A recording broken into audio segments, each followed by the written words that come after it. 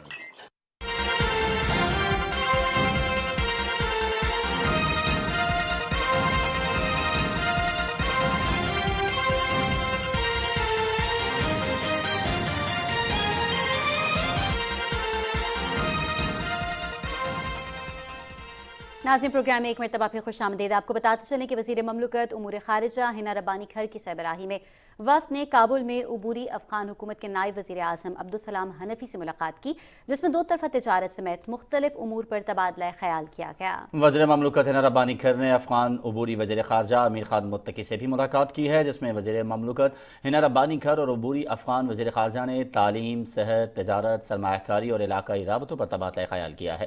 ترجمان دفتر خارجہ کا کہنا ہے کہ اس ملاقات میں سماجی اقتصادی منصوبوں کے ساتھ ساتھ عوامی رابطوں پر بھی بات ہوئی ہے. ترجمان نے مزید کہا کہ وزیر مملکت نے افغانستان میں دیر پا قیام امن خوشحالی کے لیے پاکستان کے عزم اور حمایت کا اعادہ کیا ہے. ملاقات سے قبل وزیر مملکت ہنا ربانی کھر کے کابل پہنچنے پر افغان عبوری حکومت کے نائب وزیر اقتصادی امور عبداللطیف اور پاکستانی سفارت خانے کے افسران نے خیر مقدم کیا.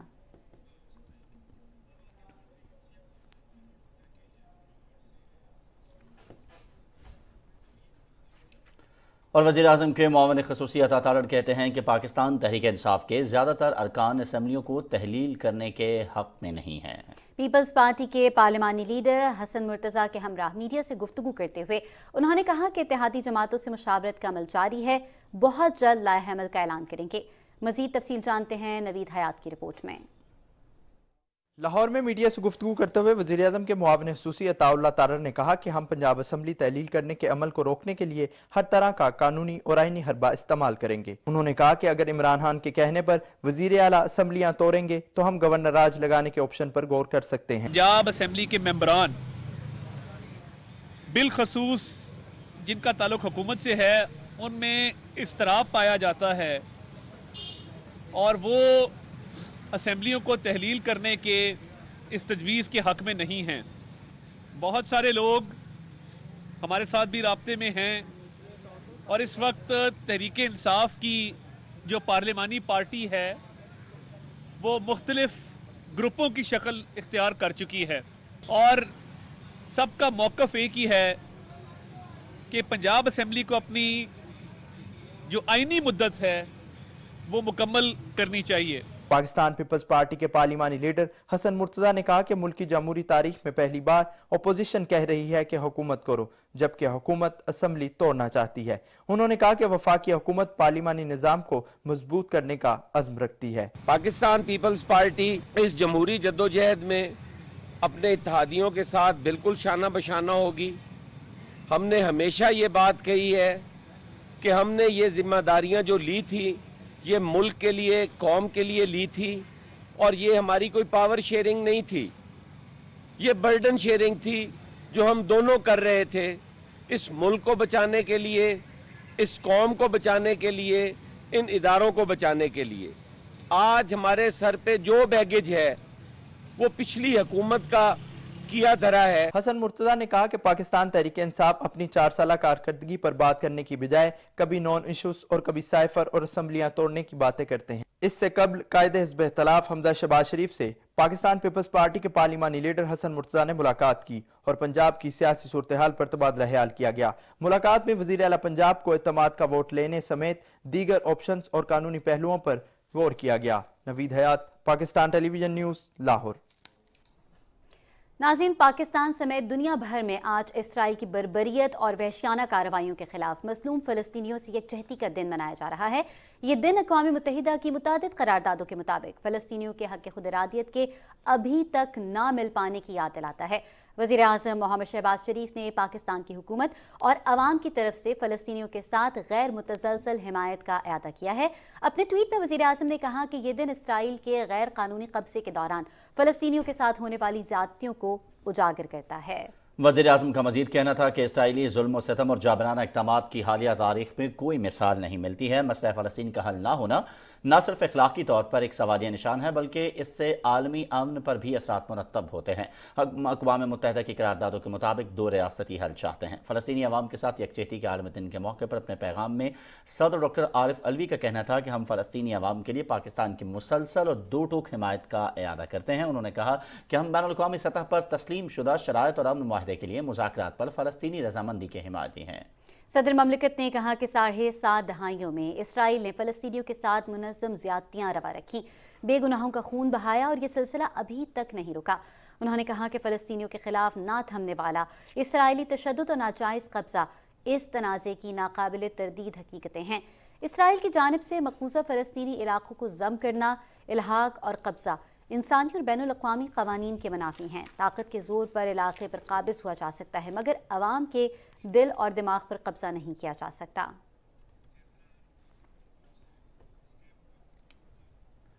اسی حوالے سے مزید بات کر لیتے ہیں بین الاقوامی امور کے ماہر ڈاکٹر منور حسین ہمیں ٹیلی فون لائن پر جوائن کر رہے ہیں۔ ڈاکٹر صاحب بہت شکریہ آپ کے وقت کے لیے۔ سر سب سے پہلے تو یہ فرمائیے گا آپ آج کے دن کی اہمیت اور اس کے ساتھ ساتھ کشمیر کی طرح فلسطین کے حوالے سے اگر ہم بات کریں تو اقوام متحدہ میں بہت سی قراردادیں موجود ہیں، صرف 2 ایسے مسائل ہمیں نظر آتے ہیں کہ جو دہائیوں سے ان کو حل ہونا ہے، ان قراردادوں کو مکمل ہونا ہے، لیکن اقوام متحدہ اس کو مکمل نہیں کروا سکا، ایک فلسطین اور دوسرا کشمیر۔ سر کتنی بڑی ناکامی سمجھتے ہیں آپ عالمی ادارے کی اس تمام صورتحال میں؟ وعلیکم السلام ایاز صاحب، صدف آپ کو بھی سلام۔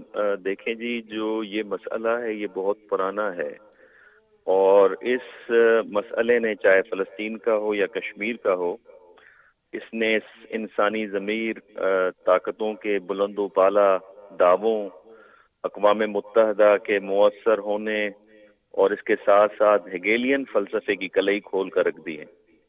یعنی آپ اسے اندازہ کیجئے کہ 6 ارب کی دنیا میں ایک انسانی المیہ کس طرح 75 سالوں تک بڑھتا چلا جا رہا ہے، اور پھر امریکی فاؤنڈنگ فادرز کے قبور پر تھوکنے کے مترادف ہے جب رائٹ آف سیلف ڈٹرمنیشن کو چھوڑ کر امریکی اپنے حقیر مفادات کو ترجیح دیتے چلے جائیں اور اسرائیلی ظالم حکومت کو ظلم کرنے کی اجازت ہو اور بھارتی ظالم حکومت کو کشمیر کے اندر ظلم کرنے کی اجازت ہو، اور پھر اس کے ساتھ پھر آپ لبرلزم اور democracy, freedom of speech, Liberty کے بڑے بڑے دعوے بھی کرتے چلے جائیں۔ پھر اقوام متحدہ کا ایک مقصد انسانی المیوں پر قابو پانا تھا جن سے جنگ عظیم کی طرف جو راستہ جاتا ہے اسے روکا جا سکے۔ کہاں ہے اقوام متحدہ کا وہ مشن، اسپیشلی کشمیر کے اوپر اور فلسطین کے مسئلوں کے اوپر؟ کیوں اقوام متحدہ خاموش ہے؟ کہاں ہیں ابھرتی ہوئی نئی طاقتیں اور کیوں خاموش ہیں اس تبدیل ہوتے ہوئے منظر نامے میں؟ کہاں ہے ہیگیلین فلسفہ جس میں ارتقائی منازل کو طے کرتے ہوئے انسانی نظریہ انسانی عروج کا سبب بنے گا؟ یاد رکھیں، حکومتیں مسلطوں کا شکار ہو سکتی ہیں مگر لوگوں کی رائے فلسطینیوں کے حق میں بنتی چلی جا رہی ہے، جس کا مظہر اب فیفا کے ورلڈ کپ کے اندر ہم نے دیکھا۔ قطر میں پورے اسٹیڈیم میں فلسطینی نعرے اور فلسطینی گیت گائے گئے، اور اب مجھے لگتا ہے کہ اب فرعون اور فرعونیت کو ڈوبنا ہوگا بین الاقوامی معاشرے اور انسانی ہمدردی کے سمندر میں، اسی طرح جس طرح موسیٰ علیہ السلام نے فرعون کو نیل کے دریا میں برد کیا تھا۔ جی صحیح ڈاکٹر صاحب، اگر کہا جائے دیکھا جائے تو یہ کہا جاتا ہے کہ عالمی طاقتیں انسانی حقوق کی بہت بڑی علم بردار ہیں، ہمیشہ ہر پلیٹ فارم پہ بات ہوتی ہے، لیکن جہاں بھی ہم نے دیکھا ہے کہ ان کے حلیفوں کے مفادات آتے ہیں وہاں پر اخلاقیات کو، قوانین کو، انسانی حقوق کے بارے میں صرف بات تو ہوتی ہے لیکن یہ سب چیزیں پس پش رہ جاتی ہیں اور اس کے اوپر کوئی عملی اقدامات نہیں ہوتے۔ ایسے میں فلسطین اور کشمیر جیسی کاز کے حوالے سے کیا کہیں گے کہ ان مسائل کے حل کے لیے کیا راستہ بچتا ہے؟ مجھے بتائیں، علی کرم اللہ وجہہ فرماتے ہیں کہ معاشرے جو ہیں وہ بغیر دین کے تو چل سکتے ہیں، وداؤٹ جسٹس نہیں چل سکتے۔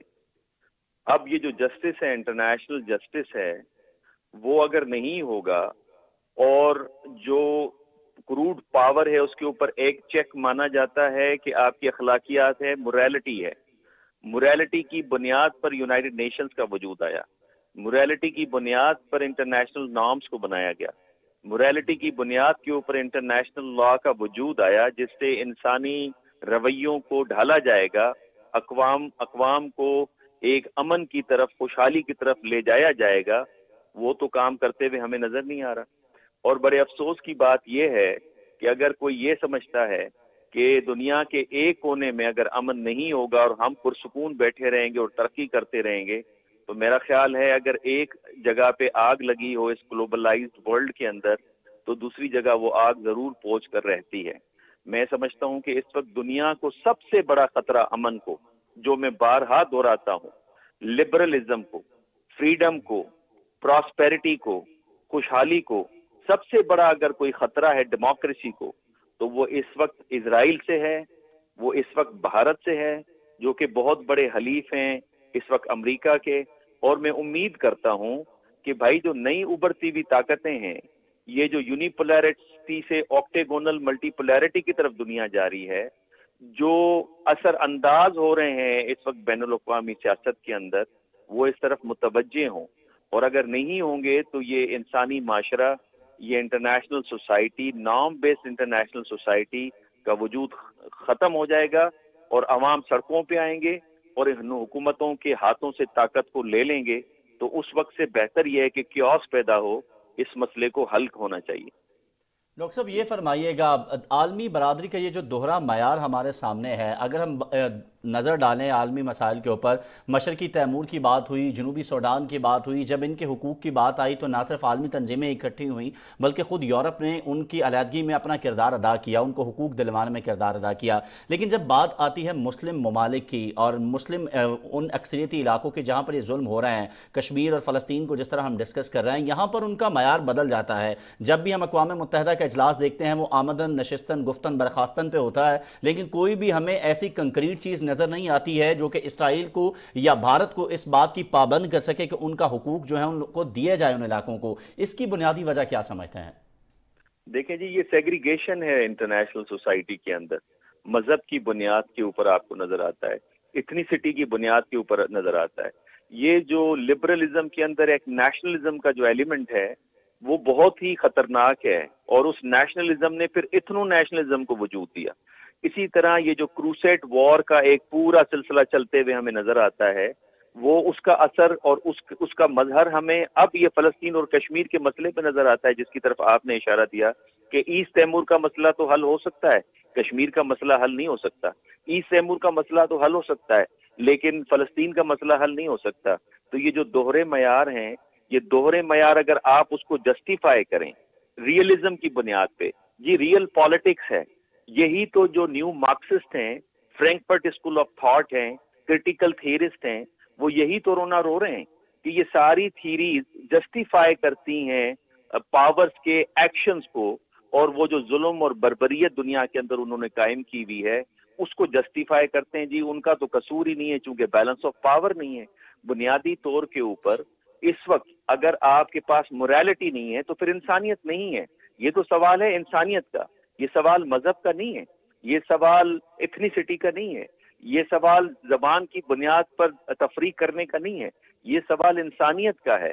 انسان رہتے ہیں، اور فلسطین کا جہاں تک مسئلہ ہے وہاں فقط مسلمان تو نہیں ہیں، وہاں تو عیسائی بھی رہتے ہیں، وہاں تو یہودی بھی رہتے ہیں، تو دوسرے مذاہب بھی وہاں کے اندر ہیں، وہ بھی اس وقت آواز اٹھا رہے ہیں۔ مجھے آپ بتائیے، جو میں نے فیفا ورلڈ کپ کی آپ کو مثال دی تو وہاں صرف فلسطینی یا عرب مسلمز تو نہیں بیٹھے ہوئے تھے، وہ تو پوری دنیا سے لوگ اکٹھے ہوئے ہیں۔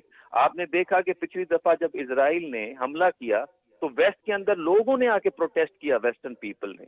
تو اس کا مقصد یہ کہ انسان تو چاہتا ہے، انسانی ہمدردیاں تو ان کے ساتھ ہیں، یہ حکومتیں ہیں جن کے اندر منافقت ہیں، انسانی ہمدردیاں ان کے ساتھ ہیں، لیکن بنیادی طور پر حکومتیں جو ہیں یہ ان کے ساتھ نہیں ہیں۔ بہت بہت شکریہ ڈاکٹر منور حسین صاحب آپ کے قیمتی وقت کے لیے۔ بہت حسن انداز سے آپ نے اس تمام تر جو صورتحال ہے اس کو ایکسپلین کیا۔ بین الاقوامی امور کے ماہر ڈاکٹر منور حسین ہمارے ساتھ موجود ہے۔ جس طرح ڈاکٹر صاحب بات کر رہے تھے صدر، یہ ایک بڑا اہم نکتہ ہے کہ پوری دنیا میں اگر ہم نگاہ ڈالتے ہیں ناظرین تو ہم یہ دیکھتے ہیں کہ انسان تو یہ چاہتے ہیں، وہاں کے بسنے والے ممالک کے اندر لوگ تو یہ چاہتے ہیں کہ مسائل ان کے سولوشن کی طرف جائیں، لیکن حکومتیں جو ہیں خاص طور پر اگر ہم امریکہ کی بات کریں، ہم بھارت کی بات کریں، ہم اسرائیل کی بات کریں، ہم مغرب میں بیٹھے ان P5 کنٹریز کی بات کریں، وہ یہ نہیں چاہتے ہیں کہ یہ مسائل جو ہیں ان کے سولوشن کی طرف جائیں، حالانکہ ان کی عوام یہ چاہتی ہے کہ مسائل حل ہو جائیں۔ بالکل اسی طرح ریاض، اگر ہم بھارت کی بات کریں تو وہاں پر ہندو انتہا پسندوں کی طرف سے مسلم اور دیگر اقلیتوں سے متعصبانہ رویہ کسی سے ڈھکا چھپا نہیں ہے، اور تازہ ترین واقعہ ریاست کرناٹک میں پیش آیا ہے جہاں ایک پروفیسر نے کلاس میں مسلم طالب علم کو دہشت گرد قرار دے دیا ہے۔ سوشل میڈیا پر ایک ویڈیو ناظرین وائرل ہوئی ہے جس میں یہ دیکھا جا سکتا ہے کہ کرناٹک کی جو یونیورسٹی ہے اس میں ایک پروفیسر نے بھری کلاس میں مسلم طالب علم کو دہشت گرد کہا۔ یہ مناظر ہم آپ کے ساتھ شیئر کر رہے ہیں، اور اس موقع پر مسلم طالب علم کا یہ کہتے ہیں کہ پروفیسر کا یہ جو رویہ ہے یہ ان کے لیے قابل برداشت نہیں تھا۔ اس نے پروفیسر سے کہا کہ وہ اس کے مذہب کا مذاق نہیں اڑا سکتے، بطور مسلم وہ اپنے مذہب کے خلاف کوئی بات برداشت نہیں کرے گا۔ بالکل، اور طالب علم کا پروفیسر سے احتجاج کرتے ہوئے مزید یہ بھی کہنا تھا کہ آپ کلاس میں مجھے کیسے اتنے سارے لوگوں کے سامنے دہشت گرد کہہ سکتے ہیں، آپ ٹیچر ہیں، آپ مجھے اس طرح نہیں کہہ سکتے۔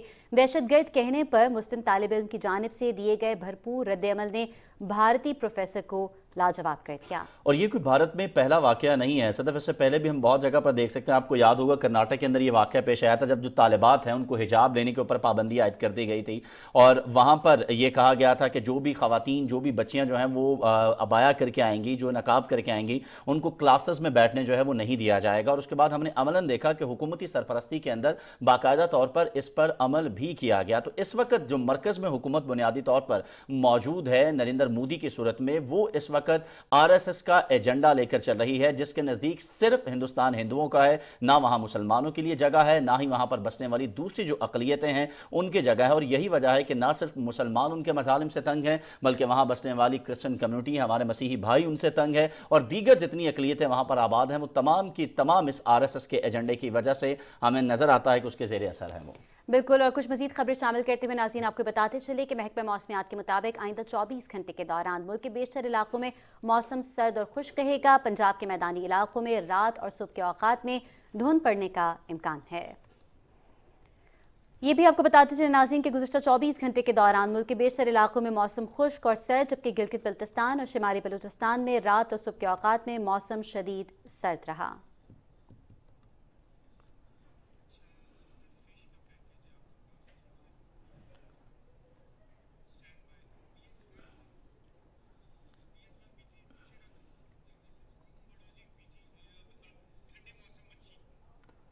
اور صدف، آپ نے ٹھنڈے موسم کے حوالے سے تو بتایا، محکمہ موسمیات کی بھی خبر دی، اور اس ٹھنڈے موسم کی ایک سوغات ہے مچھلی۔ تو ٹھنڈے موسم میں مچھلی کی جو مانگ ہے اس میں بھی اضافہ ہو جاتا ہے۔ پشاور کے مشہور گھنٹہ گر بازار میں مختلف اقسام کی جو مچھلی ہے وہ خریدنے والوں کا تانتا بندہ رہتا ہے۔ بالکل، اور اسی حوالے سے فرحان خان میر نے ایک رپورٹ تیار کی ہے ناظرین، آئیے ملاحظہ کرتے ہیں۔ موسم سرما میں مچھلی کی مانگ کئی گنا بڑھ جاتی ہے اور مچھلی فروشوں کے وارے نیارے ہو جاتے ہیں۔ پشاور کے تاریخی گھنٹہ گر بازار میں تازہ مچھلی کے کاروبار